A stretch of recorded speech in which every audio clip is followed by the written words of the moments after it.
Génesis capítulo 40. Hoy vamos a tratar de abarcar los capítulos 40 y 41 del libro de Génesis.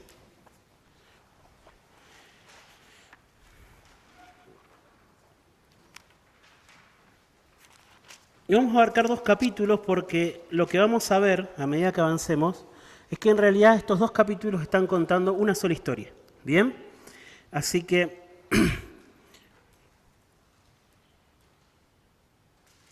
quiero que leamos los primeros 8 versículos del capítulo 40 y después vamos a ir avanzando. Dice así la palabra del Señor. Recuerden que José estaba preso, fue enviado preso José, y ahí está José en la cárcel. Y dice, después de estas cosas, sucedió que el copero y el panadero del rey de Egipto ofendieron a su señor el rey de Egipto. Faraón se enojó contra sus dos oficiales, contra el jefe de los coperos y contra el jefe de los panaderos, y los puso bajo custodia en la cárcel del capitán de la guardia. En la cárcel, en el mismo lugar donde José estaba preso. El capitán de la guardia se los asignó a José y él les servía. Allí estuvieron bajo custodia por algún tiempo. Entonces el copero y el panadero del rey de Egipto, que estaban encerrados en la cárcel, tuvieron ambos un sueño en una misma noche. Cada uno su propio sueño y cada sueño con su propia interpretación. Cuando José vino a ellos por la mañana y los observó, vio que estaban decaídos. Y preguntó a los oficiales de Faraón que estaban con él bajo custodia en casa de su señor, ¿por qué están sus rostros tan tristes hoy? Y ellos les respondieron, hemos tenido un sueño y no hay nadie que lo interprete. Entonces les dijo José, ¿no pertenecen a Dios las interpretaciones? Les ruego que me lo cuenten. Vamos a orar antes de empezar. Señor, todos los que estamos acá venimos con algo en común y es que necesitamos escucharte, Señor. Señor, algunos de nosotros hemos venido muy conscientes de que necesitamos escucharte y yo te pido, Señor, que tu Espíritu Santo nos alimente con la palabra que necesitamos. También hay algunos entre nosotros, Señor, que quizás en este momento están distraídos o no están con deseo de escuchar tu voz. Yo te ruego que tu Espíritu Santo pueda sacudir sus corazones y sus conciencias en esta mañana. Señor, queremos que nos muestres tu gloria, la gloria de tu sabiduría, la gloria de tu soberanía, la gloria de tu autoridad en esta mañana a través de esta historia de tu palabra, Señor. Queremos que tuerzas nuestro brazo y que rindas nuestra voluntad, Señor, al considerar tu autoridad sobre nuestras vidas. Señor, enséñanos a descansar en tu amorosa providencia para nosotros. Te lo pido en el nombre del Señor Jesús. Amén. Bueno, mis hermanos, hay algo que yo estoy seguro que también todos tenemos en común, y es que todos los que estamos acá, a todos los que estamos acá, nos gusta mucho que las cosas se hagan a nuestra manera y renegamos muchísimo cuando las cosas no se hacen como nosotros queremos que se hagan, ¿sí? ¿Cuántos conflictos interpersonales existen porque hay choque de intereses, choque de deseos, ¿no es cierto? Queremos que las cosas sean a nuestra manera, como nosotros queremos, en el momento en que nosotros queremos y en el envoltorio en que nosotros queremos. Así queremos recibir todo, ¿bien? Pero no tardamos mucho.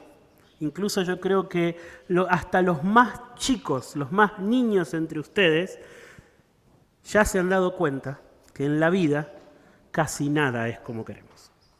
Casi nada viene de la forma en que nosotros queremos, casi nada viene en el momento en que nosotros queremos y casi nada viene en el envoltorio en que nosotros queremos, ¿sí?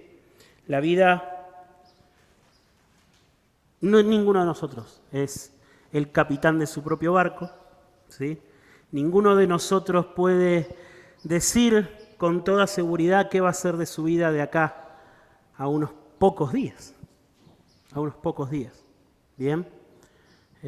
Todos nosotros sabemos que de un momento a otro puede suceder algo que está completamente fuera de nuestro control y que puede cambiar el rumbo de nuestra vida para siempre. Le tememos a eso, ¿sí o no? Le tememos. Le tememos. No está en nuestro control la vida. Dios diseñó la vida de tal manera que no solamente está fuera de nuestro control, sino que la mayoría de las veces ni siquiera tenemos forma de anticiparnos a lo que viene por delante. ¿Sí? La vida, por lo general, viene a nosotros como un tren, imposible de detener, imposible de cambiar su rumbo, ¿sí? Y como solíamos decir cuando estudiamos en Eclesiastés, la vida no es algo que nosotros hacemos, sino algo que nos pasa. Es algo que nos sucede. Esa es la vida. ¿Bien? Nos enfermamos, la enfermedad no pide permiso, ¿sí? Los conflictos no piden permiso, las pérdidas no piden permiso, la muerte no pide permiso. Es así, eso es la vida. Bien, eso es la vida. Y esta sensación de que la vida es algo imparable que viene a nosotros, bien, cuando somos realmente conscientes y cuando nos ponemos a pensar en esto, o cuando la vida nos recuerda esto, ¿sí? Es algo muy sobrecogedor, ¿no es cierto? Es algo muy humillante y es algo hasta desesperante. Es algo hasta desesperante llegar a darnos cuenta de esto. ¿Bien? Bueno, esta historia se trata justamente de un hombre al cual la vida vino contra él como un tren. Esa es la historia de José. Hasta ahora la historia de José ha sido eso, ¿verdad? Un niño criado con sentido de papá que un día, sin imaginarlo, fue a ver qué estaban haciendo sus hermanos y su vida cambió para siempre. Sus hermanos lo vendieron, ¿cierto? Y esa mañana él había estado desayunando con su papá y a la noche él estaba camino a Egipto, ¿cierto? En una compañía de hombres de las cuales ni siquiera les entendía lo que hablaban y al día siguiente estaba sirviendo en la casa del general de Faraón. Increíble. Fíjense cómo la vida vino contra José como un tren imparable, ¿no es cierto? Incontrolable, ingobernable. ¿Bien? Pero aún así José intentó o vivió su vida temiendo al Señor, ¿cierto? Él sirvió ahí al general de Faraón llamado Potifar, él sirvió en la casa, sirvió con fidelidad, sirvió con lealtad, sirvió con temor del Señor y el Señor lo prosperó, ¿bien? Y un día injustamente fue arrojado a la cárcel. Injustamente fue arrojado a la cárcel. Y ahí está José ahora, está en la cárcel. ¿Bien? Está en la cárcel. Y en esta historia que comenzamos a leer, vemos que José en la cárcel se encuentra con dos funcionarios de Faraón, el copero y el panadero. Quizá nosotros decimos el panadero y sabemos lo que es un panadero. ¿Qué era el copero? ¿Por qué copero? Bueno, el copero era una persona, un trabajo de riesgo era el que hacía el copero. Así que, ¿de qué estaba encargado el copero? Estaba encargado de probar la comida de Faraón antes de que Faraón comiera. ¿Bien?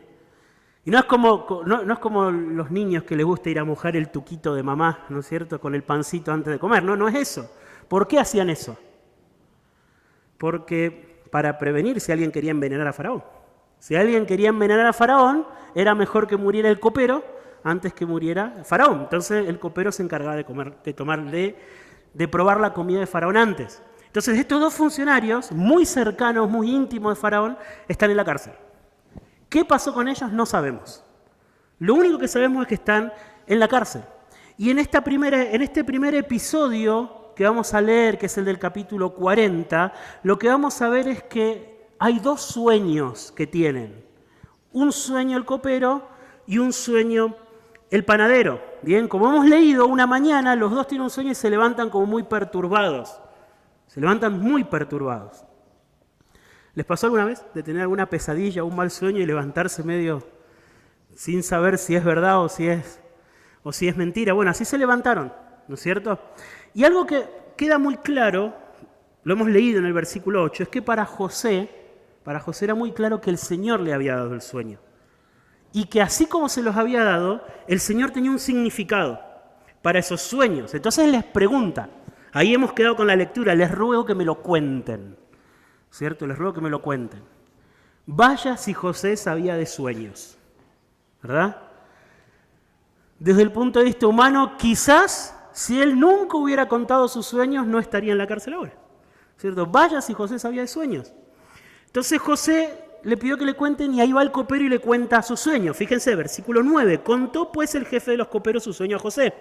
Y le dijo, en mi sueño vi que había una vid delante de mí y que en la vid había 3 ramas.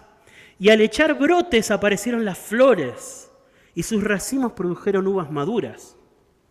La copa de Faraón estaba en mi mano, así que tomé las uvas y la exprimí en la copa de Faraón y puse la copa en la mano de Faraón. Ese era el sueño, ¿cierto? No parece un sueño como para que uno se levante sobresaltado, ¿no es cierto? Un racimo, lo aprieta, se sirve una copa y se la da a Faraón. Pero el copero se levantó sobresaltado. Inmediatamente José interpreta el sueño de Faraón. Y en el versículo 12 José le dice, esta es su interpretación. Los 3 sarmientos son 3 días. Dentro de 3 días Faraón levantará tu cabeza, la restaurará a su puesto y usted pondrá la copa de Faraón en su mano como acostumbraba antes cuando era su copero. Acá está el sueño y ahí está la interpretación. José se lo da. En pocas palabras, en 3 días Faraón te va a liberar y te va a devolver al puesto que tenías antes. Vaya a saber uno de qué lo habían acusado al copero, no sabemos, no nos lo dice la Biblia, pero José le estaba anticipando que en 3 días iba a estar libre. ¿Bien? Pero José le hace un pedido al copero.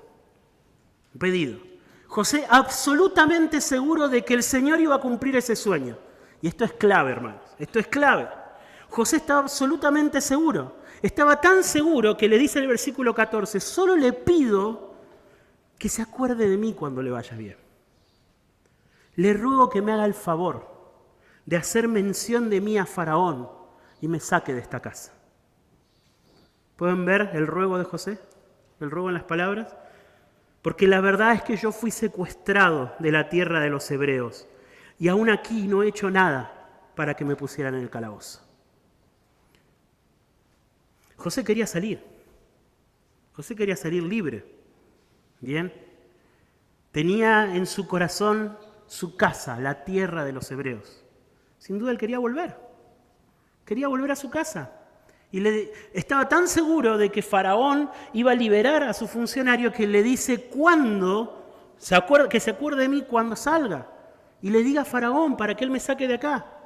¿Bien? Entonces, al escuchar el panadero, que a su compañero tuvo un final feliz con su sueño, el panadero envalentonado fue, bueno, yo también quiero mi interpretación. Yo también quiero mi interpretación, seguramente imaginando que su interpretación iba a ser similar. ¿No es cierto? Entonces, ¿cuál había sido el sueño del panadero? Versículo 16. Cuando el jefe de los panaderos vio que había interpretado favorablemente, dijo a José, yo también vi en mi sueño que había 3 cestas de pan blanco sobre mi cabeza, y sobre la cesta de encima había toda clase de manjares hechos por un panadero de Faraón, y las aves los comían de la cesta sobre mi cabeza. Ese había sido el sueño del panadero. ¿Sí? Bueno, José lo interpreta. Dice el versículo 18, esta es su interpretación. Las 3 cestas también son 3 días. Dentro de 3 días, Faraón le quitará la cabeza, lo colgará de un árbol y las aves comerán de la carne de su cuerpo. Tremendo, tremendo, ¿cierto? Así como al copero le había dado la interpretación de que iba a salir libre, ahora al panadero, ¿qué le dice? Que Faraón lo va a condenar a muerte. ¿Bien? ¿Qué pasó luego de 3 días? Versículo 20, sucedió al 3er día, que era el día del cumpleaños de Faraón. Este hizo un banquete para todos sus siervos y levantó la cabeza del jefe de los coperos y la cabeza del jefe de los panaderos en medio de sus siervos. Los llamó, vengan. Y restauró al jefe de los coperos a su cargo de copero, pero al jefe de los panaderos lo ahorcó, tal como lo había interpretado José. pero el jefe de los coperos no se acordó de José y se olvidó de él. Otra vez estamos en foja cero. Bien, quiero que preste atención, mi hermano, a todo lo que Dios está haciendo acá. Bien, porque acá, una y otra vez, José está reconociendo la mano de Dios en lo que está pasando. ¿Sí? José sabe que el que le dio los sueños, tanto al copero como al panadero, fue el Señor. Él se lo dice. Y José sabe que del Señor hay una interpretación. Y él se lo da, y José está muy seguro de que el Señor lo va a cumplir. ¿Y por qué les dije hace un momento que es muy importante que consideremos que José está muy seguro? Primero, ¿cómo sabemos que José está muy seguro? Porque él le dice, cuando salgas, por favor, haceme este favor. Él está seguro que va a salir y le da un encargo, ¿no es cierto? Pero detrás de esa seguridad hay otra seguridad. Está la seguridad de que también el Señor va a cumplir con el sueño profético que le había dado a José. ¿Lo ven? La certeza de José de que el Señor va a cumplir con el sueño que le dio al panadero y al copero es un reflejo de que también en José hay una certeza de que el Señor va a cumplir con el sueño que le dio a él. ¿Recuerdan el sueño? Las estrellas, los atados de trigo postrándose delante del atado de trigo de José, delante de la estrella de José. José tiene la certeza de que si el Señor dio una visión profética, el Señor la va a cumplir. ¿Bien? Esto es muy importante. ¿Por qué? ¿Quiénes eran las estrellas? ¿Qué eran los otros atados? Eran sus hermanos. Y sus hermanos están ahora a cientos de kilómetros de él. A cientos de kilómetros de él. Y José está ahora en la cárcel. Es como muy loco desde un punto de vista humano pensar que José todavía está esperando el momento en que el Señor va a cumplir y él va a poder ser exaltado en medio de sus hermanos. Que eso es lo que el Señor le mostró a José. Pero José está seguro que si el Señor da una visión profética, él la va a cumplir. Él la va a cumplir. ¿Bien? Pero en el mientras tanto está todo como muy enredado, está todo como que ¿cómo va a pasar esto? Están lejos, unos están allá, este está acá, está en la cárcel, está preso, ¿sí? Y encima, cuando parece que José se está acercando a Faraón, al fin encontró a alguien que le puede acercar a Faraón para que Faraón lo libere, quizá con la esperanza de poder defender su causa o de intentar ganar su libertad. ¿Qué pasa con el jefe de los coperos? Él se olvida del pedido que le hizo José. José le dijo, cuando salgas, por favor, decile a Faraón que se acuerde de mí, y el copero va y se olvida. ¿Sí? Pareciera como que todo de alguna manera empezaba a enderezarse y de repente de nuevo volvemos a cero. ¿Bien? O quizás no estamos volviendo a cero. ¿O será que acaso esto también forma parte del plan de Dios? Bueno, de eso trata el capítulo 41. Y ahora vamos a ver por qué digo que son una sola historia, a pesar de que entre el capítulo 40 y el capítulo 41 pasan 2 años. Pasan 2 años. Dice el versículo 41, y aconteció, versículo 1, perdón, del capítulo 41, y aconteció que después de 2 años Faraón tuvo un sueño. Ahora es Faraón el que sueña. Y soñó que estaba de pie junto al Nilo, el río Nilo. Y de pronto, del Nilo subieron 7 vacas de hermoso aspecto y gordas, y pacían en el carrizal. Entonces otras 7 vacas de mal aspecto y flacas subieron del Nilo detrás de ella, se pararon junto a las otras vacas a la orilla del Nilo, y las vacas de mal aspecto y flacas devoraron a las 7 vacas de hermoso aspecto y gordas. Entonces Faraón se despertó. Son muy raros los sueños, ¿no? Nosotros sabemos que los sueños son raros. ¿Pueden imaginarse este sueño? Pero sigue. Se quedó dormido Faraón y soñó por segunda vez. Y vio que 7 espigas llenas y buenas crecían de una sola caña. Y que 7 espigas menudas y quemadas por el viento del este brotaron después de aquellas. Y las espigas menudas devoraron a las 7 espigas gruesas y llenas. Entonces Faraón despertó y resultó que era un sueño. Otra vez 2 sueños, ¿sí? Primero 2 sueños, del copero y del panadero. Ahora otros 2 sueños, pero esta vez son del faraón. Otra vez tenemos 2 sueños, ¿bien? Y lo mismo que cuando el copero y el panadero tuvieron sus sueños, estos hombres se levantaron como perturbados. Faraón también, fíjense el versículo 8, dice, y por la mañana el espíritu de Faraón estaba turbado. Estaba turbado.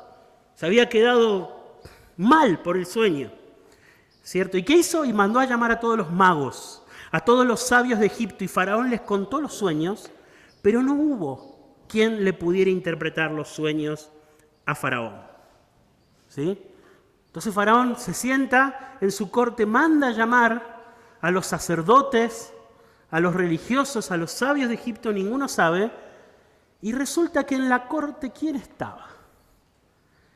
Estaba el copero. Ese hombre que 2 años antes, ese esclavo hebreo le había interpretado un sueño y había resultado cierto. Y el copero observa la confusión, la conversación entre Faraón y los sabios, y yo me imagino a Faraón muy enojado porque ninguno de sus sabios le podía decir los sueños, ¿no es cierto? Y el copero en ese momento se dirige a Faraón. Y dice el versículo 9, entonces el jefe de los coperos habló a Faraón. Ustedes saben que los hombres en la corte de Faraón no podían mirar a Faraón a los ojos. No podían. Faraón es el hijo del dios Sol en la tierra. Eso es lo que era para ellos. No podían mirarle a los ojos, no podían hablarle sin permiso. Pero este hombre cobra valor y se acerca a hablar a Faraón. Y yo me imagino con su cabeza gacha, sin mirarlo a los ojos, diciéndole, como dice el versículo 9, Faraón, yo quisiera hoy hablar de mis faltas. Cuando Faraón se enojó con sus siervos y me puso bajo la custodia en la casa del capitán de la guardia, a mí y al jefe de los panaderos, él y yo tuvimos un sueño en una misma noche. Cada uno de nosotros soñó según la interpretación de su propio sueño, y estaba allí con nosotros un joven hebreo, un siervo del capitán de la guardia, y se lo contamos. Y nos interpretó los sueños, a cada uno interpretó sus sueños. Tal como nos lo había interpretado, así sucedió. A mí me restableció Faraón, pero al otro lo ahorcó. Se le contó, el copero le cuenta, escuchen, 2 años después, 2 años después. Así que Faraón, por un lado perturbado por el sueño, pero por el otro lado esperanzado por esto que le contaba el copero, ¿qué hace Faraón? Manda llamar a este siervo hebreo, que todavía estaba en la cárcel. ¿Y qué pasa? Lo llama, lo convoca y le cuenta los sueños. Le cuenta los sueños. Le cuenta los sueños que tuvo, las 2 vacas, las 7 vacas gordas, 7 vacas flacas, 7 espigas, etc. ¿No es cierto? Y José lo escucha. Y José lo escucha. Y los interpreta. Fíjense el versículo 25. Entonces José dijo a Faraón, los 2 sueños de Faraón son uno. Fíjense la autoridad con la que habla José.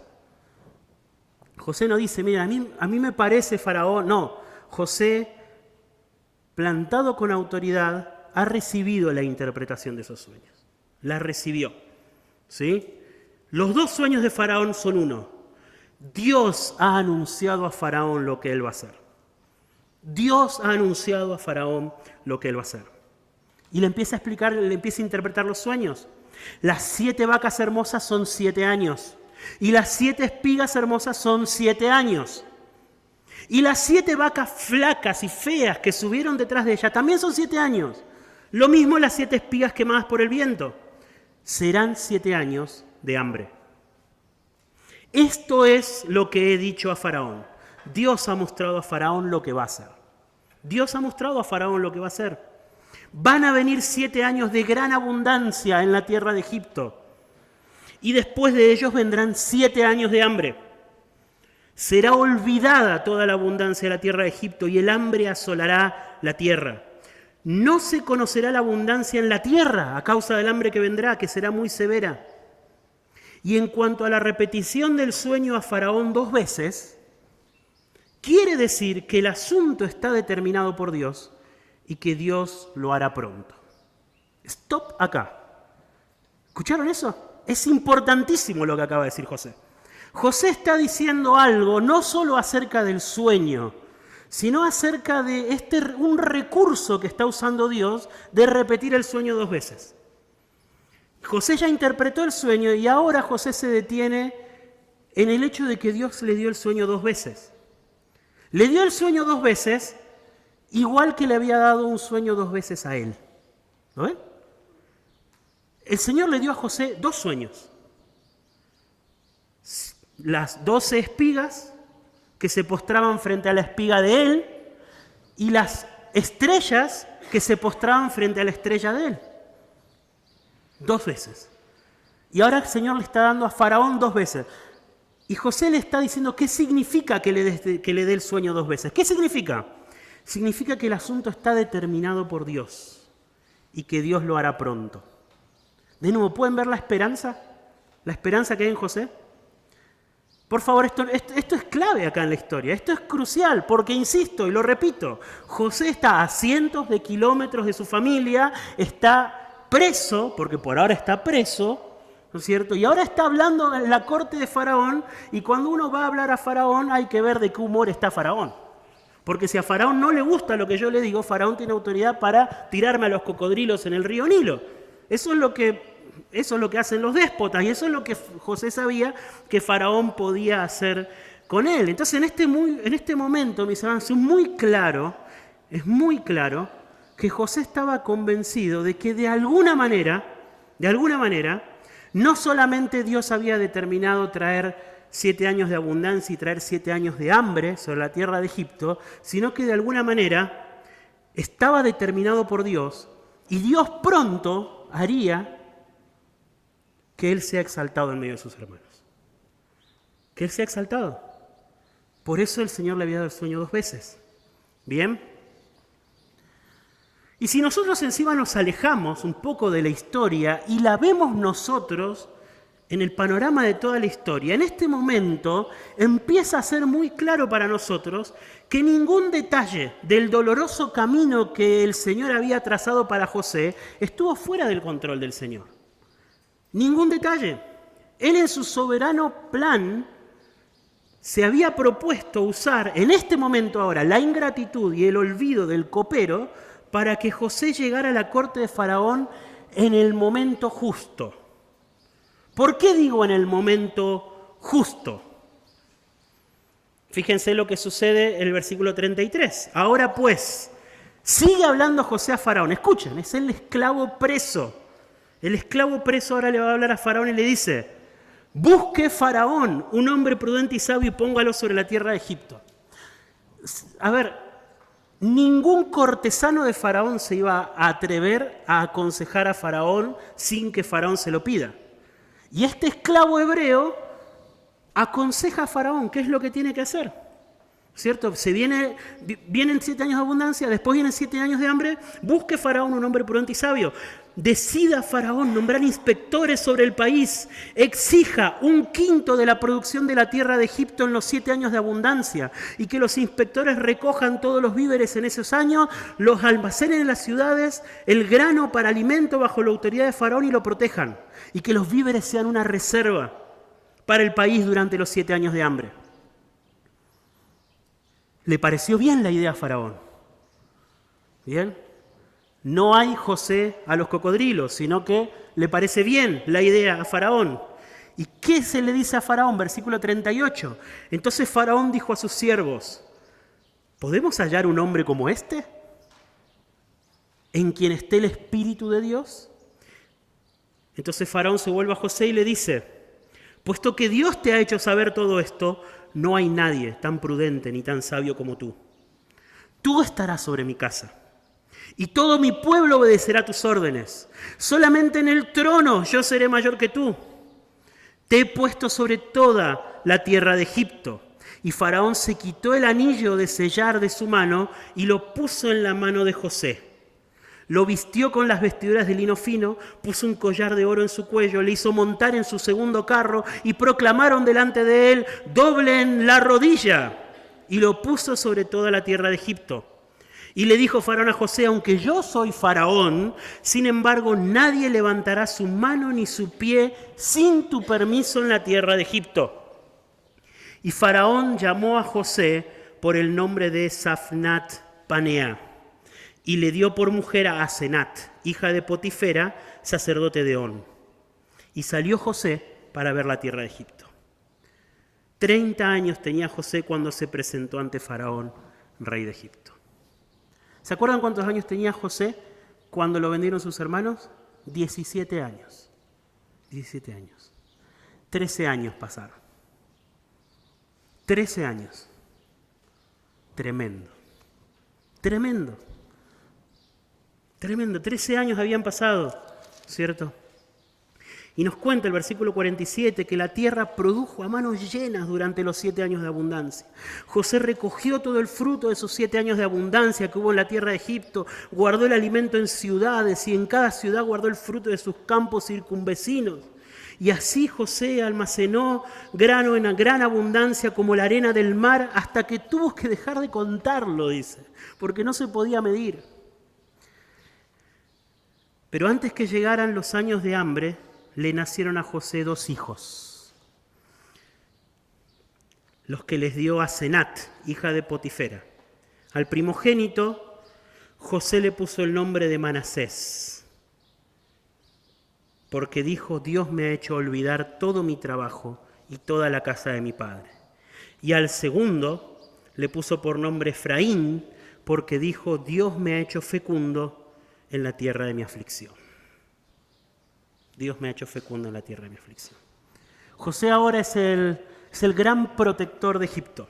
Es el número 2 del imperio más poderoso de la tierra. ¿Sí? El niño que había sido vendido como un esclavo, que fue injustamente acusado y puesto en prisión, olvidado por los hombres, ahora era el gobernador de Egipto. Ahora era el gobernador de Egipto. Hagamos un poco de qué hubiera pasado si. ¿Qué hubiera pasado si el copero de Faraón le hubiera avisado a Faraón en ese momento?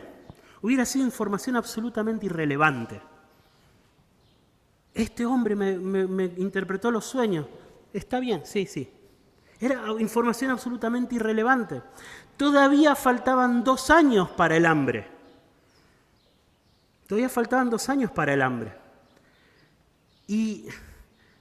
Para los años de abundancia previos a los años de hambre. Fue clave para que José ascendiera al lugar que ascendió, que estuvieran por empezar esos 7 años de abundancia. Porque José fue puesto en ese lugar, ¿para qué? Para administrar la abundancia de Egipto.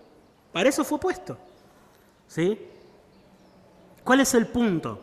El punto es que aún por sobre el olvido y por sobre la ingratitud del copero, estaba gobernando y guiando la mano soberana del Señor.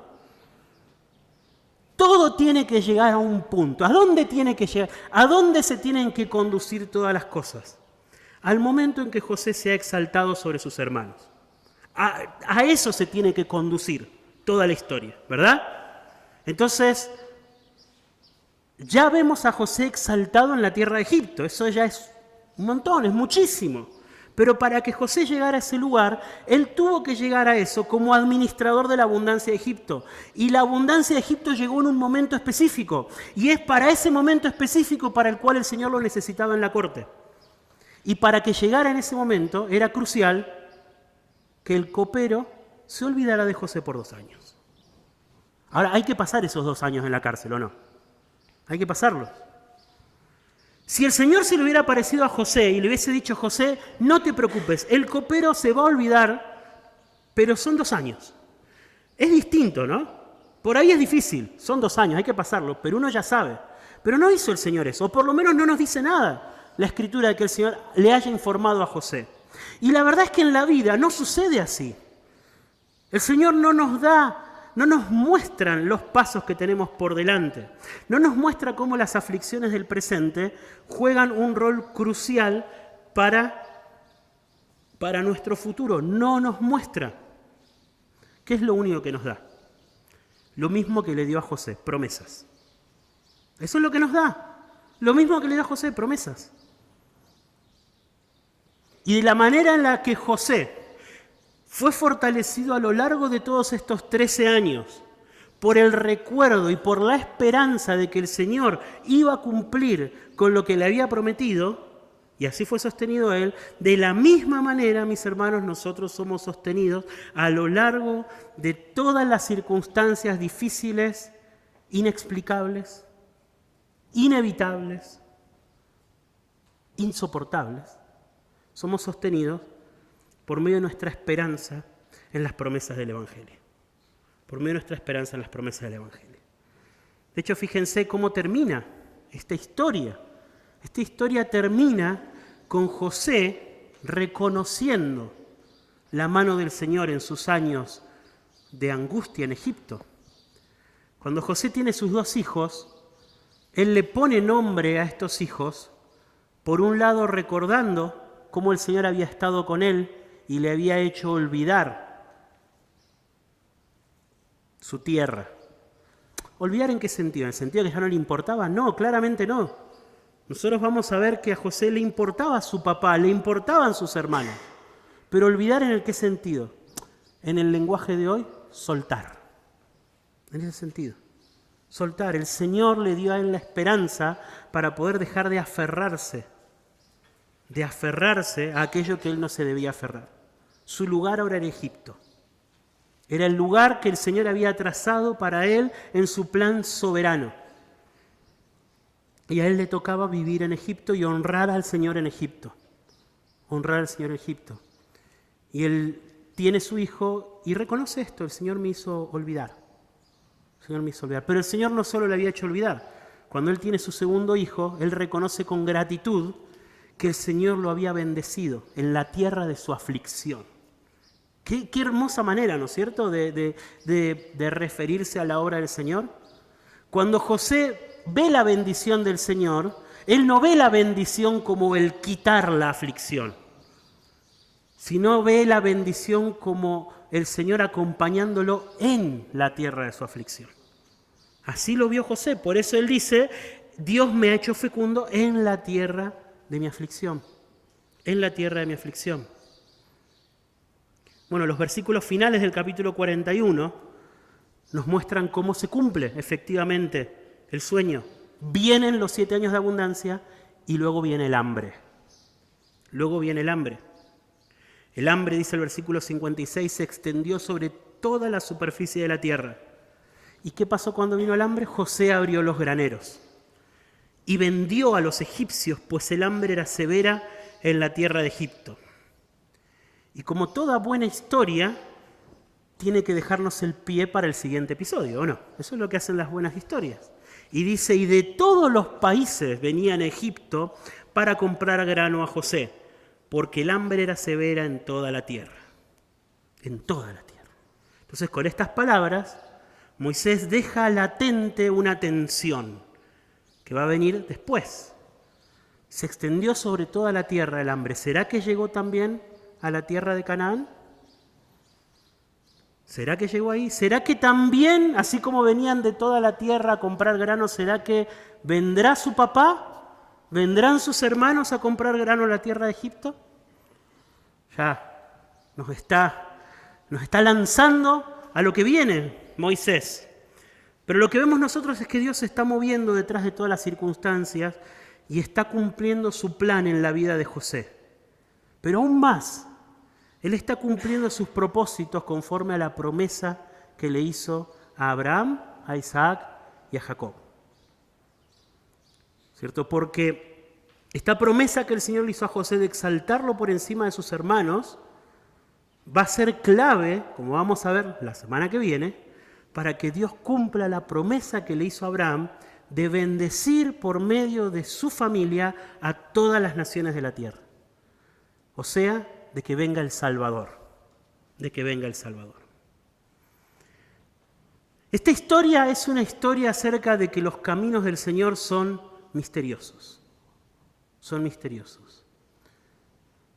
hay un himno muy antiguo, que dice en una de sus estrofas: no juzgues al Señor por tus sentidos, o sea, por lo que ves y por lo que escuchás. Detrás de las nubes oscuras se esconde su sonrisa. Se esconde su sonrisa. Detrás de las nubes oscuras se esconde su sonrisa.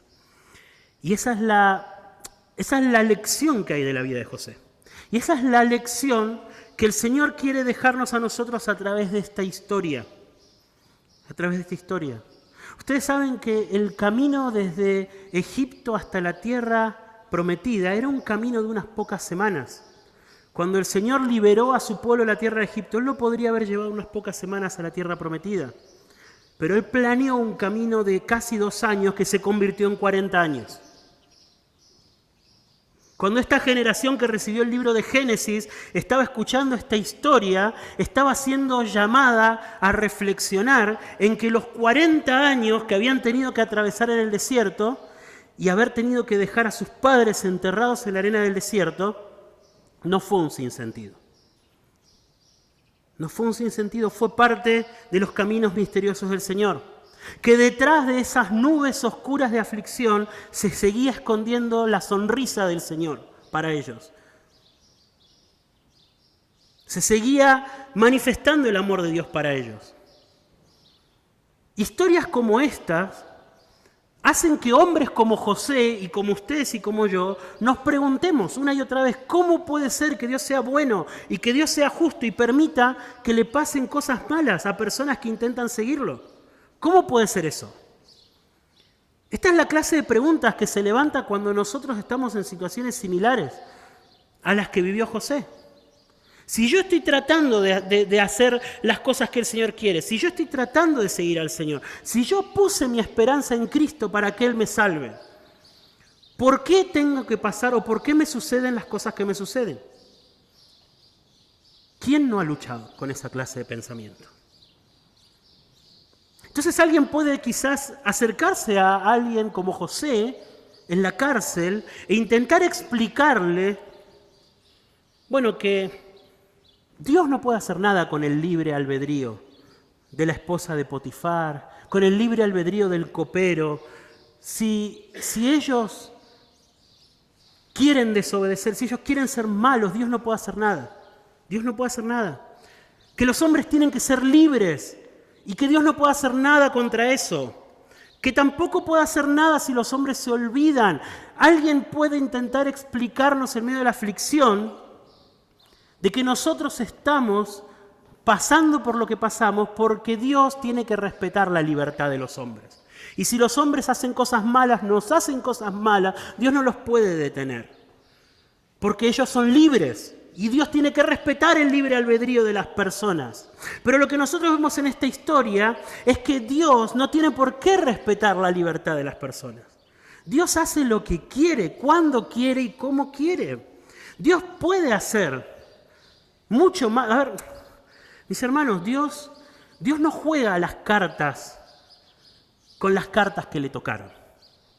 ¿Sí? Dios no hace lo mejor que puede con lo que nosotros le dejamos a Él con nuestro libre albedrío. Dios no funciona así. Nosotros podemos tener esperanza en un Dios soberano, podemos tener esperanza justamente porque Dios es soberano por encima de todo y de todos. Por eso podemos tener esperanza. Si yo quiero consolarme en las cosas malas que otros me hacen, pensando en que, bueno, es su libre albedrío y Dios no pudo hacer nada, eso no es ningún consuelo. Eso no es consuelo. Eso será frustración, eso será, no sé, abandonarse, pero eso no es consuelo. Consuelo es decir, a pesar de lo que Él me hizo, Dios está detrás. Y yo puedo confiar en Dios. Eso es consuelo verdadero, ¿sí? Dios no es restringido por las decisiones de los hombres. Dios no es restringido por las decisiones de los hombres. Dios va a llevar a José a ser exaltado.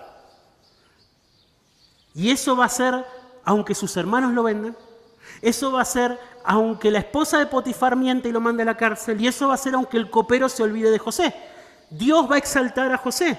Es más, no solamente va a ser a pesar. Dios va a exaltar a José por medio de que sus hermanos lo vendan, por medio de que la esposa de Potifar mienta y por medio de que el copero se olvide de él. Así va a exaltar Dios a José. Es el plan que Dios diseñó. Dios no está haciendo lo mejor que puede con las cartas que le tocaron. Dios es el dueño del mazo. Esa es la verdad. ¿Sí? Entonces no es consuelo pensar en que el libre albedrío de los hombres es inviolable y que Dios lo tiene que respetar. Tampoco es cierto que si Dios entonces es soberano y si Dios es todopoderoso y Él puede hacer lo que quiere, entonces es imposible que Dios sea una buena persona. Porque eso también se escucha y eso también piensa la gente. Bueno, pero si Dios puede hacer todo, ¿por qué permite que me pase esto a mí? ¿Por qué no evitó esta pérdida? ¿Por qué no evita esta enfermedad? ¿Por qué no evita esta muerte? ¿Por qué no lo hace? Y esto lleva, y lucho y soy tentado a enojarme con el Señor, pensando en que Él tiene autoridad para evitarlo y no lo hace, entonces Él me quiere hacer sufrir. José, si Dios es tan bueno, ¿por qué permitió que tus hermanos te vendieran? ¿Por qué permitió eso? ¿Por qué permitió que esa mujer te haga encerrar injustamente? ¿Por qué permitió que el copero se olvidara de vos? Si Él es tan bueno. Si Él es tan bueno. Como le dijo alguna vez la esposa de Job a Job. Job, estás enfermo. Estás tirado en el suelo. Perdiste a tus hijos. Perdiste tus bienes. ¿Todavía mantenés tu integridad? ¿Todavía temes al Señor? ¿Por qué mejor no blasfemás contra Dios y te terminás muriendo? Que se acabe tu vida y ya está. ¿Cuántas veces podemos ser tentados en nuestro corazón a quejarnos y a enojarnos con el Señor por lo que Él trae a nuestra vida, considerándolo como injusto, inapropiado, porque nosotros estamos haciendo lo que corresponde? Pero Dios no tiene nuestros estándares, mis hermanos. La sabiduría de Dios es infinitamente mayor que la nuestra. Fíjense las vueltas de la autoridad y la soberanía de Dios sobre la vida de José. ¿Sí? Aquel momento en donde José estaba siendo llevado por aquellos que le habían comprado a sus hermanos y estaba llegando a Egipto, ¿sí? Para nosotros, leyendo hoy la historia y leyendo el final, podemos ver que fue el puntapié inicial para que comience la exaltación de José. Fue el puntapié inicial. Ahora, para José era imposible saberlo en ese momento, en la casa de Potifar, en la cárcel, etc. Para José era imposible. El Señor está cumpliendo con sus propósitos de la forma en la que más gloria le está trayendo a Él y de la que más bien le hace a su pueblo. Y así ha hecho el Señor a lo largo de la historia siempre. Y el ejemplo más claro de eso es cómo Dios está trayendo salvación al mundo. Va a restaurar toda la creación, va a reunir todas las cosas en Cristo y lo va a hacer por medio de la muerte de su Hijo. La muerte de su Hijo, el acto más perverso, el acto más traicionero, el acto más malvado de toda la historia,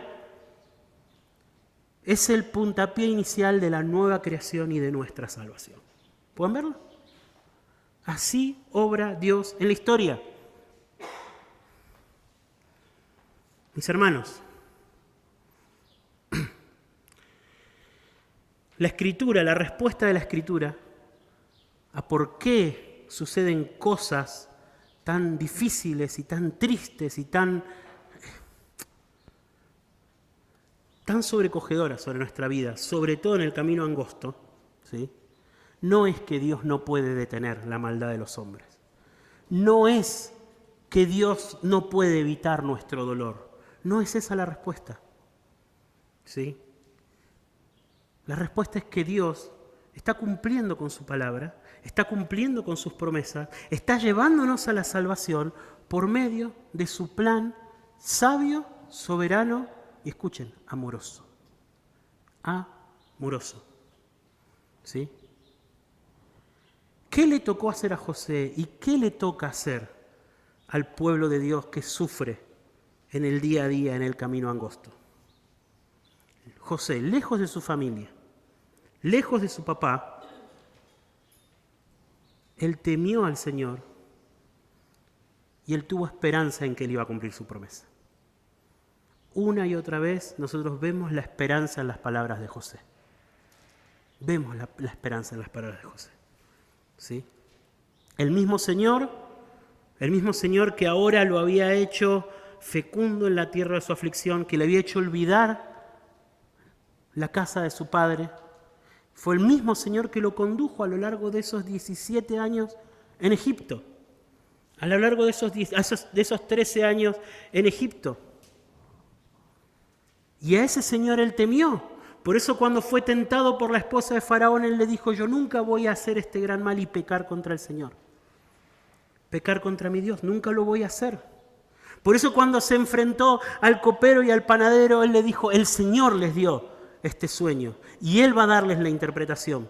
Por eso cuando se enfrentó al hombre más poderoso de la tierra, al faraón, él le dijo, Dios te dijo lo que está a punto de pasar.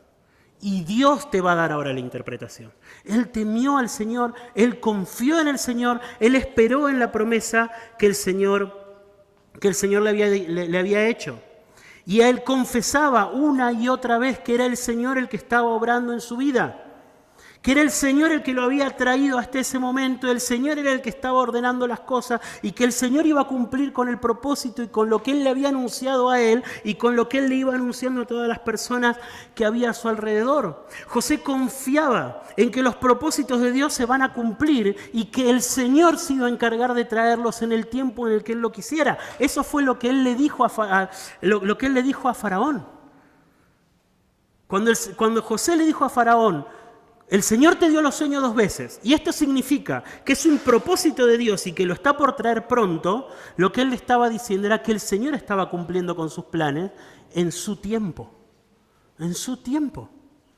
Esa era la convicción que gobernaba a José y que sostuvo a José a lo largo de los 13 años, desde que fue vendido hasta que llegó a la corte de Faraón. El Señor tiene un plan y Él gobierna los tiempos de ese plan.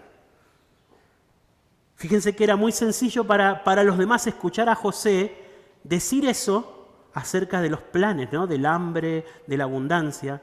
Pero eso que decía José lo vivía y lo sentía en carne propia. José también había tenido un sueño. Y el Señor lo iba a llevar a cabo en su tiempo. En su tiempo. ¿Sí? Hubo decisiones de hombres que desencadenaron los sucesos. Esas personas fueron responsables. Ellos decidieron odiar, desear, mentir y olvidar, pero detrás de todo eso estuvo el Dios soberano. Detrás de eso estuvo el Dios soberano. Había una promesa por delante. Y ahora miremos a la promesa como miramos a las montañas, ¿no? Cuando nosotros miramos las montañas, parece que están todas juntas, pero nosotros sabemos que hay una detrás de otra. Miremos a las promesas. Inmediatamente está la promesa de que José va a ser exaltado por encima de sus hermanos. Pero detrás de esa promesa, a la sombra de esa promesa, hay una promesa más grande. Que la familia de Abraham tiene que sobrevivir a esta hambruna. Debe sobrevivir. ¿Por qué debe sobrevivir?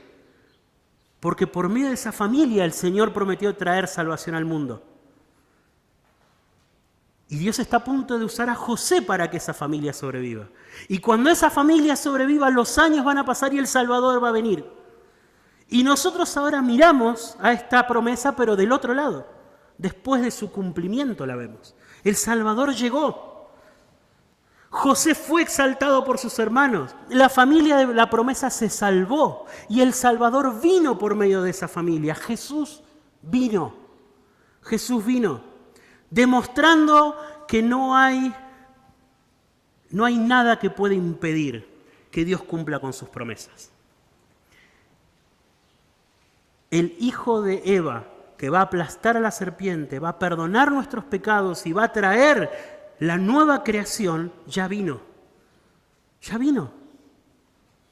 Y nosotros miramos a esa promesa y podemos mirar todas las circunstancias anteriores a esa promesa, que parecían conspirar en contra de su cumplimiento, y podemos ver cómo Dios no solamente las fue sorteando como alguien hábil que va esquivando, sino que las planeó para usarlas para que esa promesa se cumpliera.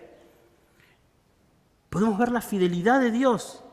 Cuando nosotros miramos la cruz, mis hermanos, y vemos al Salvador trayendo el perdón de pecados, trayendo la nueva creación, trayendo vida eterna, llevándonos de regreso al Edén, nosotros estamos viendo la fidelidad de un Dios que no pudo ser detenido por nada ni por nadie, sino que en su soberanía, en su sabiduría y en su autoridad, Él fue usando cada circunstancia que humanamente parecía un obstáculo para hacer una plataforma, para dar el siguiente paso y cumplir con su promesa.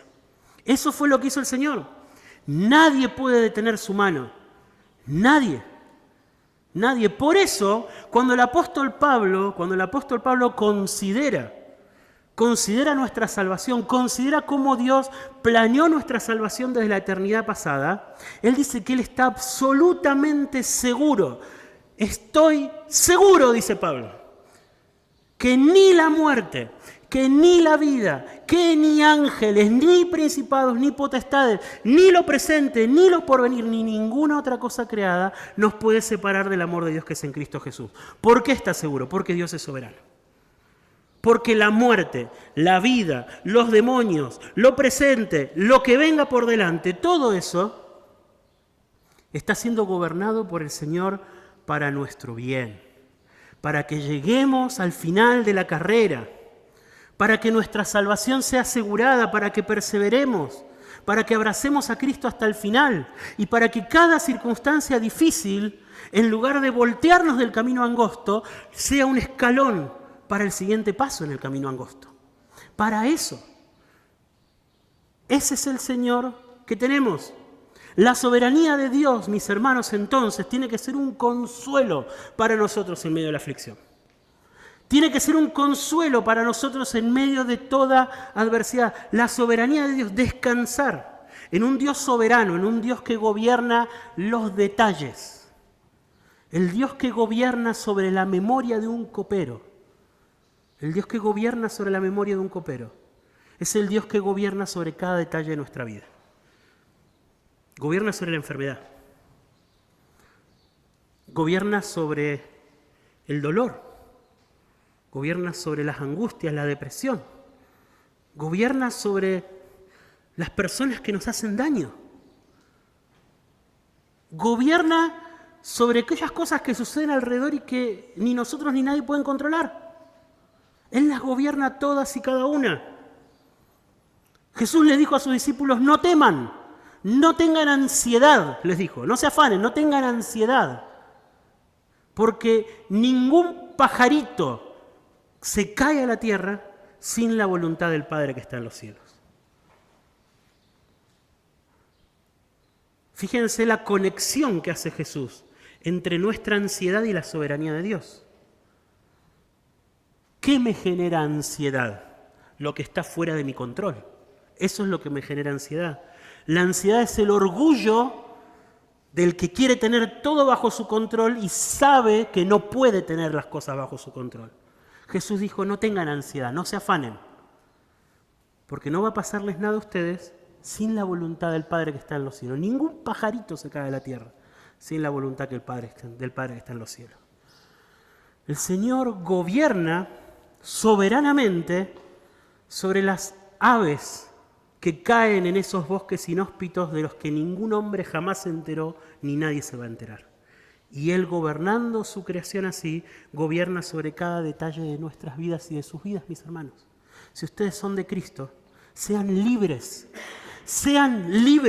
de la ansiedad, del dolor, de la angustia, de la depresión, de la parálisis que produce la incertidumbre acerca del futuro, acerca de cómo continuar con las cosas que nos han tocado vivir, con las consecuencias de las cosas que nos han sucedido. Sean libres, mis hermanos, porque Jesús compró para ustedes en la cruz, junto con el perdón de los pecados, la promesa de que todas esas cosas fueron ordenadas para que cooperen para su salvación final.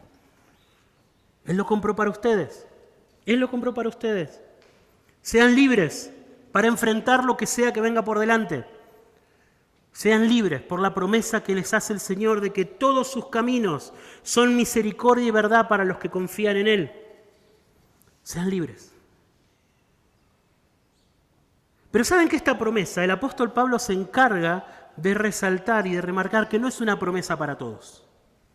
El apóstol Pablo dice, y sabemos que a los que aman a Dios, todas las cosas ayudan a bien.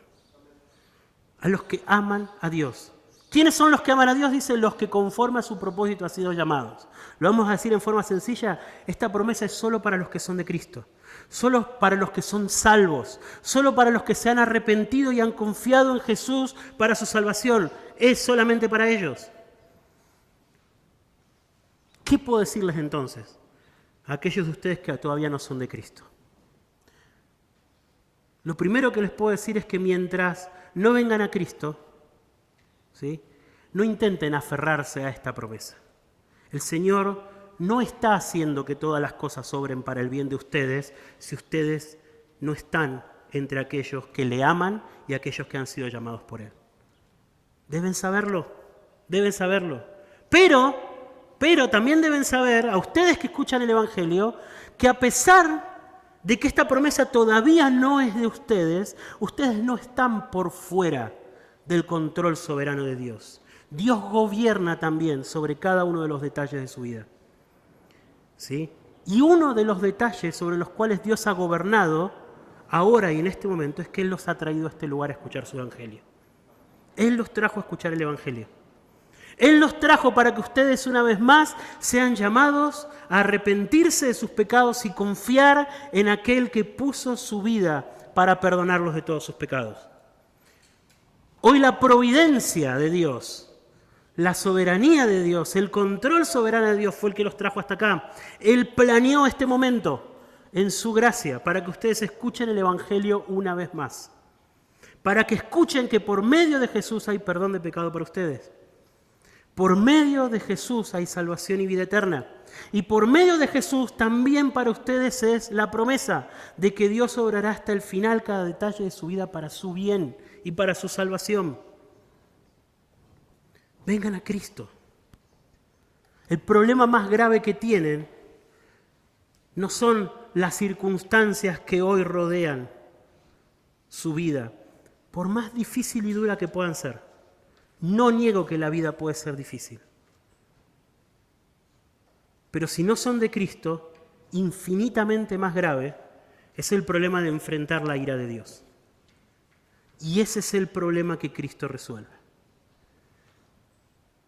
Cristo cargó con la ira de Dios para que los que confíen en Él ya no tengan que cargar con esa ira por toda la eternidad. Y Él diseñó este momento, planeó este momento, y gobernó sus vidas para que en este momento ustedes escuchen una vez más el Evangelio y vengan a Cristo en arrepentimiento y fe. ¿Oramos? Señor, te doy muchas gracias por el consuelo que hay en tu palabra y el consuelo que hay, Señor, en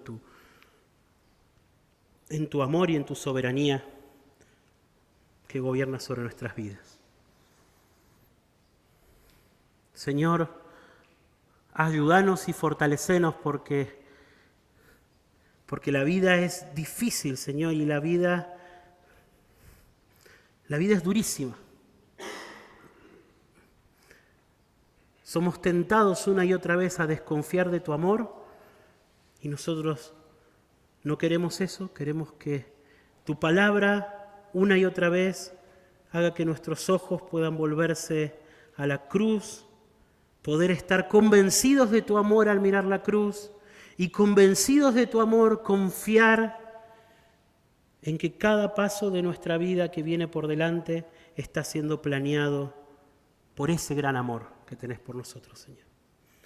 Descansamos en tu amor y te ruego que puedas traer también convicción de pecado y salvación a aquellos que aún no son de Cristo, Señor, que ellos también puedan descansar en tu amor. Oramos y pedimos estas cosas en el nombre de Jesús. Amén.